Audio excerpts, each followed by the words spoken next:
So नमस्कार मंडळी, मी अंकिता तुमचं स्वागत करते परत एकदा माझ्या नवीन ब्लॉगमध्ये. खरंच ना, नागपूरचं वातावरण इतकं वेगळं झालेलं आहे ना, म्हणजे ते कधी ऊन, कधी पाऊस आणि कधी थंड वाटेल ना, ते तर काही सांगताच नाही येत. आणि वातावरण तर इतकं छान होतं ना, सकाळपासून असं वाटलंच नाही की आमच्या प्रोग्रामच्या दिवशी पाऊस पडणार, पण मॅक्झिमम थोडा पाऊस पडला आणि म्हणजे आमचं सगळंच चेंजेस झालं. टाईम पण झाला आणि खूप उशिरा प्रोग्राम स्टार्ट झाला. हे तर छान झालं, कारण ना खूप धावपळ झालेली होती. मग शेवटी तुम्हाला माहीत झालंच असेल की मी नागपूरला कशासाठी आलेले होते.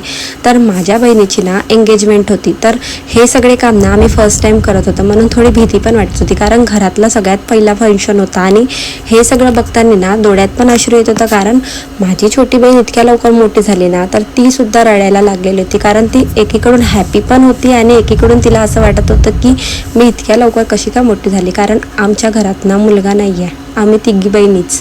तर घरातला सगळ्यात फंक्शन ना हा फर्स्ट होता. तर जेवणामध्ये तुम्ही मेनू बघू शकता की काय काय होता. सगळं माझ्या फेवरेट होतं, कारण माझ्या बहिणीने ना मलाच विचारून ठेवलं होते की काय मेनू ठेवायचा आहे.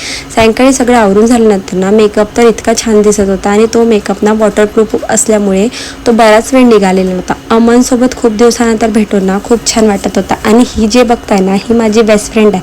हिने सुद्धा आजच्या कामामध्ये इतकी मदत केली ना. आमचे काकाजी तर इतके छान आहे ना, इतके फ्री फ्रँक आहे ना, त्यांना भेटून खूप आनंद झालेला होता. सगळे पाहुण्यांचं जेवण वगैरे झाल्यावर सगळ्यांनी गप्पा गोष्टी वगैरे केल्या, आणि माझा नवरा तर इतका बिझी होता की मला वेळ द्यायला त्याच्याकडे वेळच नव्हता. सायंकाळी सगळ्यांनी आवरून घेतला आणि सगळ्यांची पाहुण्याची घरी जायची वेळ झाली. बाहेर पाऊस पडत असल्यामुळे थोडं लेट झालेलं होतं त्यांना जायला. सगळं गेल्यानंतर ना घर पूर्ण रिकामं झालेलं होतं. मग सगळ्यांनी आम्ही जेवण वगैरे करून घेतलं. शुभमला इतकं भूक लागली होती की त्याने एकट्यानेच मला सोडून जेवण वगैरे करून घेतलं. मग सगळं झाल्यानंतर मी पण जेवण करून घेतलं, आणि जेवण इतकं टेस्टी होतं ना. रसगुल्ला तर माझा फेवरेट होता. तुम्हाला पण रसगुल्ला खायला आवडते का, हे मला तुम्ही कमेंट बॉक्समध्ये सांगा. आजच्या पुरतं इतकं. भेटूया नवीन ब्लॉगमध्ये. Bye bye, take care.